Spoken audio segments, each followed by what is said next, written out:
मैं मंजुलिका, उस पुराने महल की खौफनाक आत्मा, फिर से लौट आई हूँ।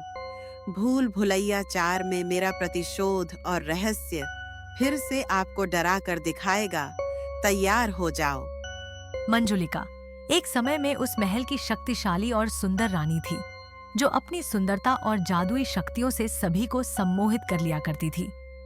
महल में हर कोई उसकी ओर आकर्षित होता और उसकी आवाज में एक रहस्यमय और आकर्षक जादू था। लेकिन उसकी खूबसूरती और जादुई शक्ति उसकी खुद की तबाही का कारण बन गई। तांत्रिक, जो एक काला जादूगर था, उसने मंजुलिका की आत्मा को अपने काले जादू से कैद कर लिया था।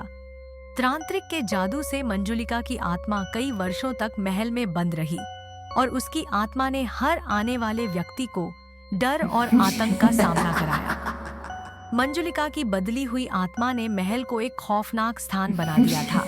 लेकिन जब वीर और उसके दोस्तों ने मिलकर तांत्रिक को हराया, तब यह उम्मीद जताई गई कि मंजुलिका की आत्मा अब मुक्त हो चुकी है। लेकिन ऐसा नहीं था। मंजुलिका का बदला अब भी जिंदा था और उसकी आत्मा में शांति के बजाय प्रतिशोध का आग था। कुछ महीने बाद वही पुराना महल फिर से रहस्यमयी घटनाओं से घिर गया। महल की दीवारों पर खून जैसे निशान उभरने लगे और लोग मंजुलिका की खौफनाक हंसी सुनने लगे। गांव में फिर से डर का माहौल फैलने लगा। वीर को खबर मिली कि महल में कुछ अजीब घटनाएं हो रही हैं। वह और उसके दोस्त फिर से उस महल में लौटे, यह सोचकर कि शायद मंजुलिका का बदला अब तक पूरा नहीं हुआ है। महल में घुसते ही वीर को एक ठंडी भयानक हवा का झोंका महसूस हुआ। वीर ने फुसफुसाते हुए कहा, यहाँ कुछ बहुत गलत है।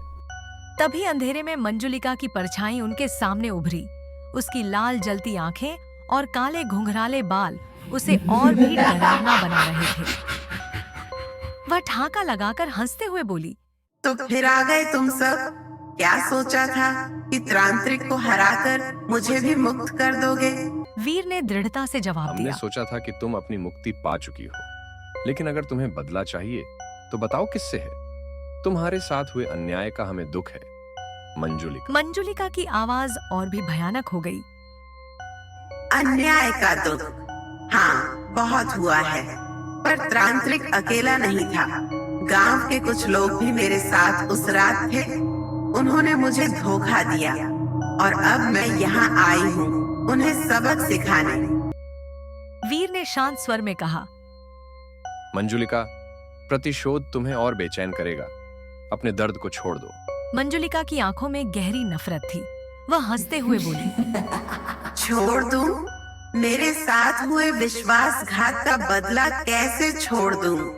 फिर उसने एक तीखी चीख मारी और उसकी आवाज के साथ ही हवा में अजीब ऊर्जा फैलने लगी।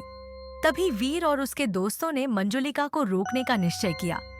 वीर ने मंत्र पढ़ना शुरू किया, जो पंडित अनिरुद्ध ने उसे सिखाया था। जैसे ही मंत्र शुरू हुआ, मंजुलिका के चेहरे पर क्रोध बढ़ गया। वह अचानक हवा में तैरती हुई वीर के पास आई और उसकी ओर पंजा बढ़ाया, मानो उसकी आत्मा को खींच लेना चाहती हो।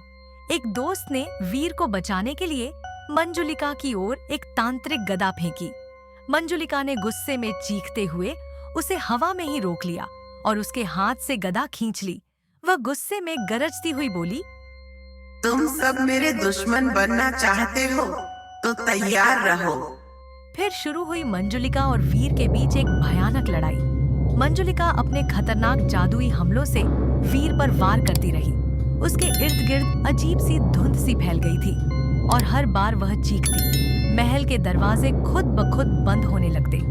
वीर मंत्रों के साथ लड़ता रहा, लेकिन मंजुलिका की ताकत हर वार के साथ बढ़ती जा रही थी। अंत में वीर ने पंडित अनिरुद्ध का अंतिम मंत्र जोर से पढ़ा, जिससे मंजुलिका की शक्ति कमजोर होने लगी। उसने एक चीख मारी और वीर की ओर बढ़ते हुए बोली, तुम मुझे रोक नहीं सकते। मैं अपने प्रतिशोध को पूरा करूंगी।